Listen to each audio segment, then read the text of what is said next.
మనం చేసే వర్కౌట్‌లో single muscle చేయడం బెటరా? లేదా డబుల్ మజిల్ చేయడం బెటరా? మీకు కూడా ఈ కన్‌ఫ్యూజన్ ఉంటే ఈ వీడియో లాస్ట్ వరకు చూడండి, మీకే అర్థమవుతుంది.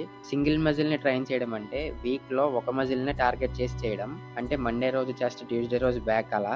దాన్నే బ్రో స్ప్లిట్ అని కూడా అంటారు. కానీ ఇక్కడ మనం వీక్‌లో ఒక మజిల్‌ని ఒకసారే ట్రైన్ చేస్తున్నాం. అంటే మండే రోజు చెస్ట్ గాని, బ్యాక్ గాని ఏది చేసినా మళ్ళీ అది చేయాలంటే నెక్స్ట్ మండే రావాల్సిందే. యాక్చువల్‌గా మన మజిల్ రికవరీ అవ్వడానికి 48 అవర్స్ సరిపోతుంది. ఒక్క మజిల్ రికవరీ అవ్వడానికి అన్ని రోజులు వేస్ట్ చేయాల్సిన అవసరం లేదు. అలా కాకుండా నేను కొన్ని స్ప్లిట్స్ మీకు సజెస్ట్ చేస్తాను. ఒకే రోజు సింగిల్ మజిల్ కాకుండా డబుల్ మజిల్ ట్రైన్ చేయడం. అంటే చెస్ట్, ట్రైసెప్, బ్యాక్ బైసెప్ అలా. ఇంకొక స్ప్లిట్ వచ్చేసి పుష్ పుల్ లెగ్స్. పుష్ వర్కౌట్‌లో చెస్ట్, షోల్డర్స్, ట్రైసెప్స్ ఇన్వాల్వ్ అవుతాయి. షోల్డర్‌లో ఫ్రంట్ అండ్ సైడ్ డెల్ట్ మాత్రమే ఇన్వాల్వ్ అవుతది. రేర్ వచ్చేసి పుల్‌లో ఇన్వాల్వ్ అవుతది. అంటే పుల్‌లో back, biceps, shrugs rear activate అవుతది. ఇంకా లెగ్స్ అంటే మీకు తెలిసిందే. ఇలా చేయడం వల్ల మీ మజిల్ గ్రోత్ అనేది ఇంక్రీజ్ అవుతుంది. ఒక మజిల్‌నే తీసుకొని 6-7 వేరియేషన్స్ చేయడం కన్నా ఇలా డబుల్ మజిల్ స్ప్లిట్ తీసుకొని తక్కువ వేరియేషన్స్‌తో హెవీ సెట్స్ కొట్టండి.